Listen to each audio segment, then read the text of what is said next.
All right, guys, so let's say you just jump on the internet, whether that's Chrome or Safari or Mozilla Firefox, whatever it is. You're going to type in Weebly.com. Weebly.com is going to bring you to the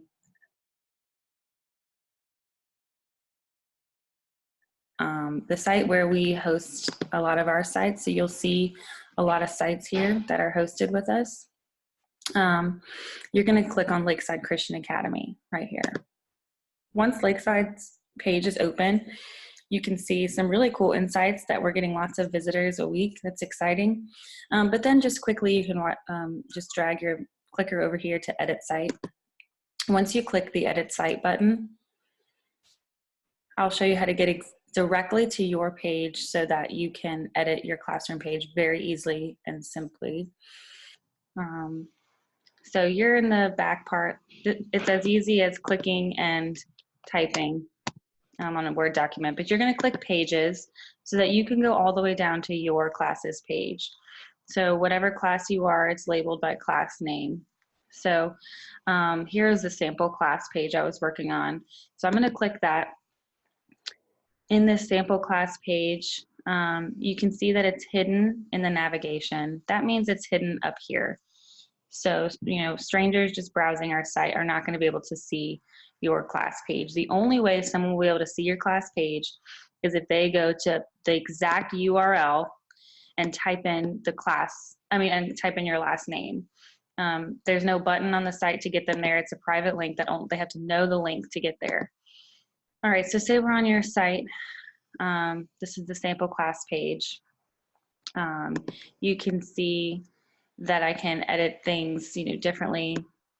I can say I wanted to, if your grade is not littles, you can click this and edit the background and add your own image. You can replace the image with something else.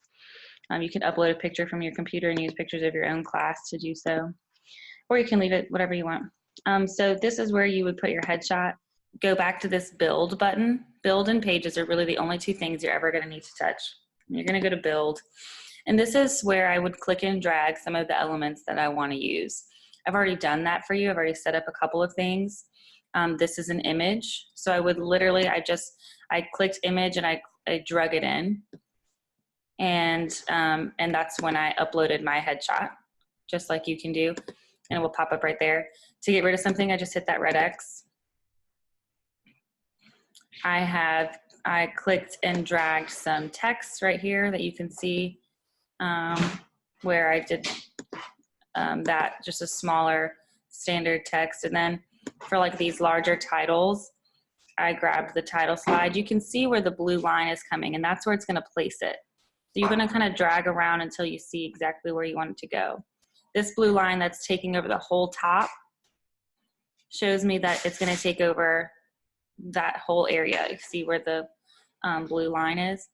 But say I just wanted that title to be over the welcome to our sample grade classroom, then I would just need to make sure I'm moving it around until it goes just over that. So now that you see the blue line is just over welcome to sample grade classroom, I could drop it and it would keep it within that area that I wanted it to be in. So just to be careful where you see the blue lines that are dropping off content.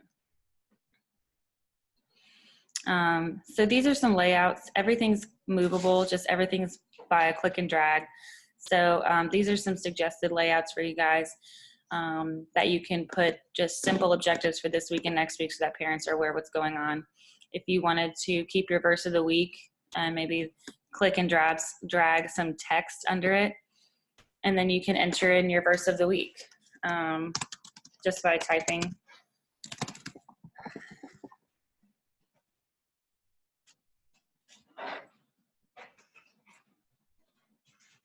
Wait, I might have gotten that wrong. I think it's that.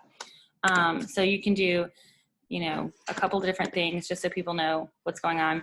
There's buttons. So like down here where I could click on this build side, there's lots of things I can add here. So I added this button. I clicked and dragged a button. The buttons are cool because not only can you title the button whatever you want, but you can add a link, and the link can be a website URL if you want them to visit a certain website. Maybe you have your Amazon wish list on there. You can put that there. it can be a page on our current website. Say you want them to refer to the student handbook. Well, you could click standard page and find our student handbook page on here. You might want them to be able to call you or email you. You can add those buttons, or a file upload.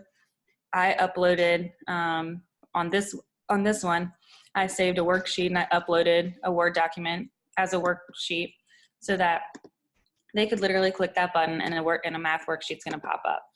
So you can do a lot of stuff with the buttons, and I'm happy to explain that further. So I put some suggested layouts, suggested layout 1 and 2, just because everyone's going to want to display their information differently based on what works for them in their mind. But this is another way to do it, maybe by subject. We just want to make sure we're always letting our parents know when tests and quizzes are coming up. We don't want parents to feel uninformed. We will get a lot more happy parents if they feel like they're being over communicated with. So we never are going to spring tests and quizzes on parents last minute. We're always going to make sure that they know a week at a glance and can expect things coming up.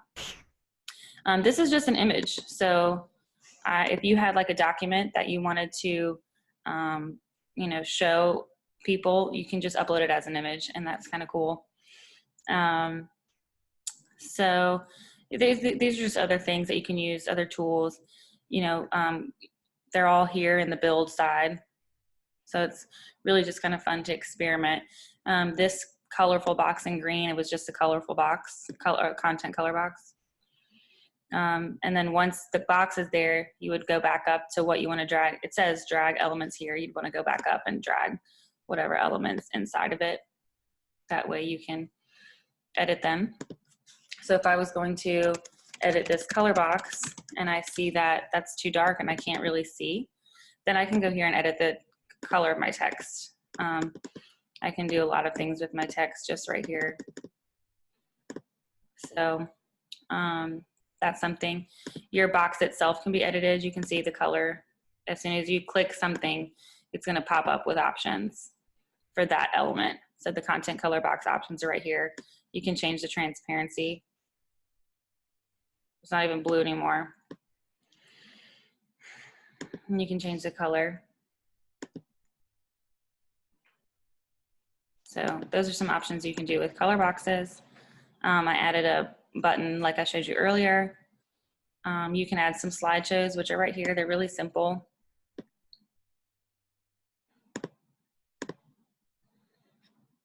I'd have to add pictures to this, but I don't mind doing that. Let's see.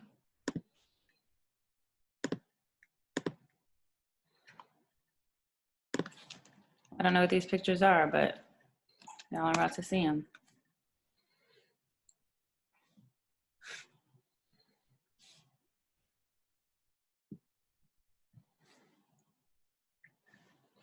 So your pictures are uploading here, and this could be a cool thing for maybe you had a class party and you wanted to share something for the week. And your class party just shows sort of the highlighted pictures, maybe project presentations or something like that. I'm visiting my best friend Kelly in Louisville, Kentucky with her sweet little baby. 5 weeks old today. I wish y'all could see. All right, so now that those pictures are uploaded, I would just hit save, and then you can see that slideshow is created right here. And people can click through it and see the pictures that you uploaded. So as you can see, when I added this box to the left of it, it made the other one smaller. There's a gray dividing line that shows up, which allows you to kind of click and drag. And if you hit shift, it lets you click and drag as much as you want. But for the most part, it kind of protects you from going off screen. But if I wanted them to stay huge, if I wanted 2 huge slideshows, I could just make that big blue line go across the whole top. And then that's going to separate them back into being their own 2 big ones. But sometimes that's hard on a viewer's eyes. And so I kind of like to keep things a little bit more friendly on the face. So I'll keep those 2 next to each other just so that they are easy to see. So you can see here I did just a file download. That's just showing you what some of these buttons do here when you're building. So I literally clicked and dragged this file button, and just kind of like a button, it let me download a file. It says click here to upload file. You just click upload whatever file from your desktop to do that. And then you can add YouTube links that you see here on the left side of the page in the build category. I know YouTube can be a scary place, but this way you can control exactly what video they see. It's on your site. You can take it down whenever. So if you needed to show a YouTube video for a helpful tool, that's one way to do it. These are just some options, but I'm happy to work with all you guys individually to do whatever you need to do. But basically, you're going to log in, go to Pages, view your class page, and get started. So I will help however I can. You can change this as much as you need to. Go to the Build tab when you want to do fun things, like maybe she wants to add a picture of their first day of school. We can add that right here. So whatever you guys want to do, it will be lots of fun. So let's get on some personal calls and let me help you with each of your classrooms individually.